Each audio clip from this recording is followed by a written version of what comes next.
Today is my 9-month drug-free anniversary. Woohoo! Thank you to everyone for their support. Thank you to God for helping me get through this. Thank you to, just thank you to everybody. I mean, everyone that's offered me supportive words, everyone that has encouraged me. One of the things I really think has helped me a lot is the fact that I've shared all this. There have definitely been days where I have been tempted, and I know for a fact that if there was nobody watching me the way I know some people are watching me to see if I fail or if I succeed, I might have slipped back. Especially recently with all the games I've been playing, because that was always my ritual. As you know, I'd roll up a couple blunts, get my junk food ready, sit down, play the game, and just be high all day. So with playing similar games to what I used to play when I was high, that thought has popped into my head more now so than it has in the more recent past, but I've still been able to resist. I'm in a good position in my life because of my career, being a hairdresser. There's not real high standards for us as far as our behavior. As long as we cut hair well, people don't really care what we do. So I'm in a lucky position to be able to share everything with people and not have to worry too much about, there are always people that are going to judge you, and people that don't like you, and people that get mad because you say we're addicted to something that they don't want to believe has any addictive qualities, and it doesn't harm you in any way. And, if you're going to be a public person and put your business out in the street like I do, you have to be prepared to deal with hate. And even though I'm not going to lie and say it doesn't ever bother me, it will never deter me. No matter how many people tell me that I was never addicted and I'm weak, the number of letters I get, and especially over the last many weeks, I don't know what's going on. I don't know if this is just the time of year where a lot of people want to change. But I've been getting a lot of private messages from people saying that, they were up late at night or whatever, and they were struggling to control themselves, and they found my videos and they helped. So for every comment I get that I'm weak and stupid and this and blah, blah, and hatred, I get something that balances it out. It's not always easy to remember that, but I'm trying to, because those people's words mean a lot to me, and knowing that me putting my struggles out there for people to see is helping anybody is a beautiful thing. What else? Is there anything else I want to say? I don't really think there is. Like I said, thank you to everyone that has supported me. Thank you to the people that encouraged me from the beginning and told me that they could see that there was another person inside of me that was wanting to come out, and I think that person is starting to emerge more. I'm never going to be perfect. I'm never going to be not angry. I'm never not going to say things that are slightly offensive to people, but I'm much more in control of my emotions.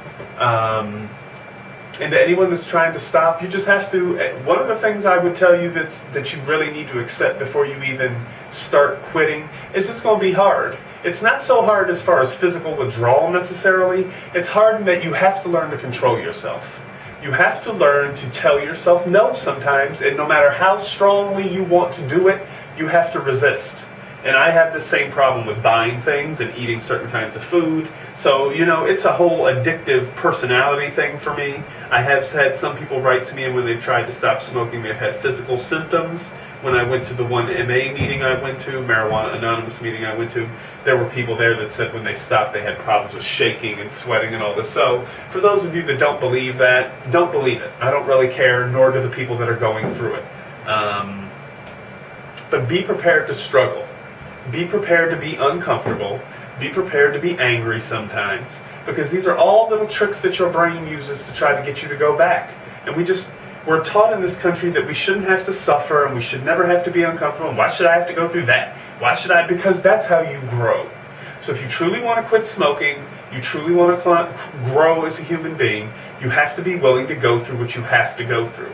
There is no easy way out, and if you do find an easy way out, it's likely you will end up slipping back at some point, because the easy way doesn't teach you anything normally, and the easy way doesn't... I don't want to go through what I went through for the week that I had to go to my parents' house to stop smoking. I don't want to go through all the emotional crap I went through afterwards, and all the bad dreams, and not being able to sleep, and all. I don't want to go through that again. So even though I am tempted to smoke sometimes, I just try to remember those things. And the other advice I would give people is just make sure you have support. Make sure you have support and write things down. Even if you make a private blog, because some people said they want to do it in a written diary. If you can carry a diary everywhere you go, because some of your thoughts are going to just pop into your head. If you have a blog online and you just make it private, you can always go on your smartphone or whatever and just type up a quick thing that you need to put down. If not, I carry little notepads around and just write down whatever pops into your head, because helping other people really does help you.